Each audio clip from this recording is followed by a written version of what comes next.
Hi everyone. I'm Gelli. That's your snake. World Down Syndrome Day.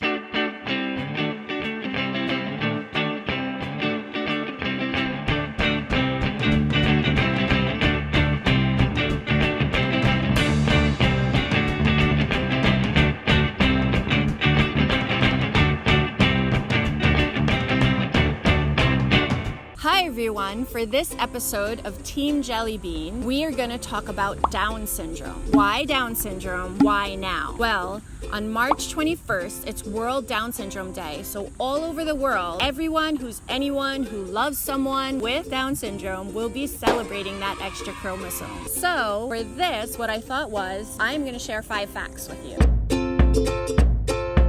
So the first fact is Down syndrome starts when you have 23 chromosomes from one parent and 23 chromosomes from another parent. That means you have 23 sets of chromosomes. Well, Down syndrome happens when on the 21st set you have an extra chromosome. Now, it doesn't really matter who it comes from, whether it comes from mom or dad. The fact of the matter is you end up having 3 copies of the 21st chromosome, which is why they call it TRISOMY 21. Second fact is that here in the Philippines, 1 in 800 kids is born with Down syndrome. That number could vary a bit depending on whether you're in the United States or you're in Europe. That means about 1,500 births a year, giving the Philippines almost 200,000 families here who are living and loving someone with Down syndrome. And those facts are from the Down Syndrome Association of the Philippines. Third fact is, kids with Down syndrome, if given early intervention with occupational therapy, speech therapy, physical therapy, yoga therapy, AQUA therapy, or for swimming, there's so many different kinds of therapies that if you want to enroll your kid in, we could find something for you. But it's shown that kids who are given early intervention reach their milestones closer to when they should, and they have a better chance at just being able to manage the challenges that come along with Down syndrome. Fourth fact, let's see.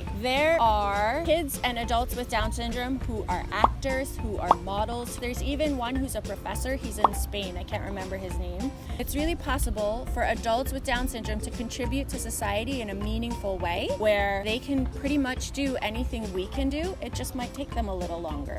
Fact 5, World Down Syndrome Day started in about 2005 with this research institute in France. And then by 2011, which was the same year that Gelli was born, the UN declared March 21st World Down Syndrome Day all over. So now we get to party hardy. What are we doing here in the Philippines for World Down Syndrome Day? There are a few celebrations that I know of. Together with MedMom, Miss Possibilities is actually offering a free clinic for babies who haven't yet been assessed by a developmental pediatrician. They're going to offer free assessments and then recommendations for your child's therapy if you're of a certain age. I think it's 0 to 4. So you can contact Suze on Miss Possibilities Facebook page if you want to join that. And then for Best Buddies, our Best Buddies Untitled Chapter is actually hosting an open forum for anyone who wants to know more about Down syndrome. They've invited different family members who have Down syndrome. I suppose it'll be open for a question and answer, and there'll be a short program to educate everybody on what Down syndrome is and how beautiful life can be with a child with Down syndrome. At least that's what I would talk about. Really, what World Down Syndrome Day, why we celebrate it is because we want our kids to be included, we want our kids to be counted, we want our kids to be celebrated, and what better way to celebrate them than on 3/21. So what can you do to support World Down Syndrome Day? Well, you could share this video if you wanted. You could share some of the other videos that I'm sharing on my wall. A lot of them are feel good, tearjerker, holy mackerel, we're so lucky we have a kid with Down syndrome kind of videos. You can also wear different mismatched socks. They do that in Europe, and I think they also do that in Canada. You can just really make a conscious effort to include anyone and everyone. So feel free to share.